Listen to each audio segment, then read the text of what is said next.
Welcome back to the channel. Today we're going to be talking about purpose. What is keeping you from operating in your purpose? In 1978, the phrase imposter syndrome was coined by clinical psychologists Pauline Clance and Suzanne Imes. The term imposter syndrome refers to people that feel inadequate or incompetent despite the gifts, talents, and skills that they are endowed with.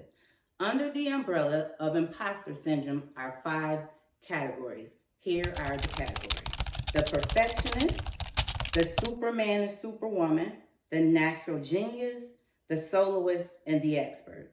In the comment section below, I want you all to tell me which category you feel like you fall under, and I'll share what category I fall under.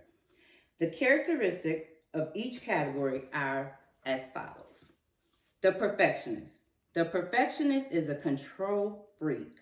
They set excessively high personal standards. They set unrealistic standards. They're overly critical of oneself and others. They always feel as if things could be better. The superman or superwoman. They wake up early and go to bed late. This person is stressed when they don't have work to do. They are deemed workaholics.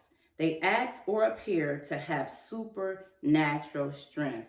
Y'all, this is why we have to check on our strong friends or strong loved ones, because nobody should or has the capacity to be strong all of the time. One of my favorite mottos is people need people.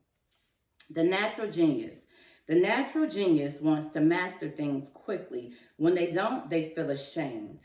The soloist. The soloist doesn't like to ask for help. They are overly independent. They have the attitude that if they want something done right, it's best that they do it themselves. The expert. The expert measures their competence based on what they know and how much they know. If the expert doesn't have an answer readily available, they may feel in that moment incompetent.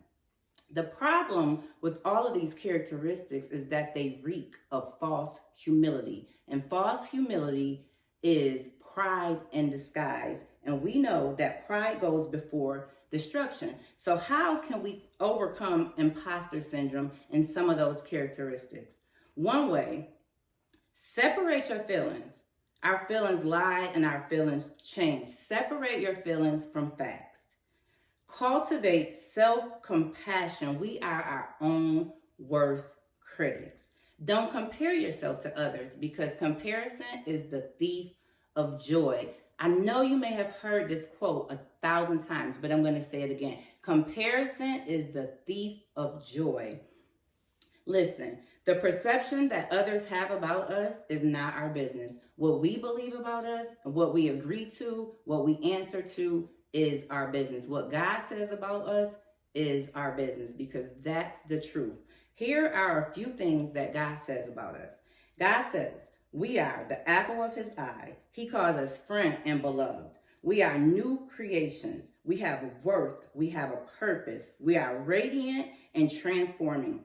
We are his masterpiece. Y'all, we are God's masterpiece. Quick story. In 2020, I wanted to start this YouTube journey, but I didn't. I was full of excuses. Why? Because I am, can y'all guess? A perfectionist. So I didn't start my journey in 2020. I am just now starting, but that's fine, because it's better late than never.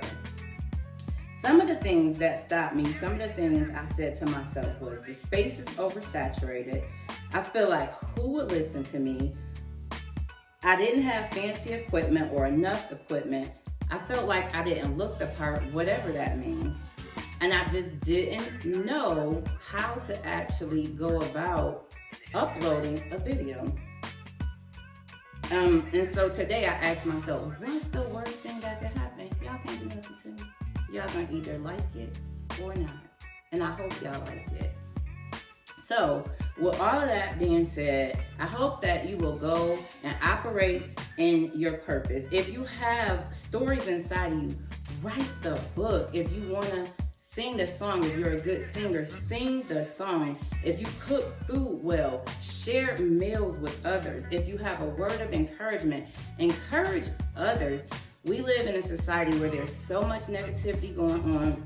Your neighbor can stand to hear a word of encouragement. Your children can stand to be encouraged. Your significant others, your friends, share encouragement. Let's not be selfish. Let's share our gifts and talents with the world. Until next time, I'm praying for you all. I pray that you will begin right now. I pray that you will begin right now to see yourself as God sees you. Peace. Until next time.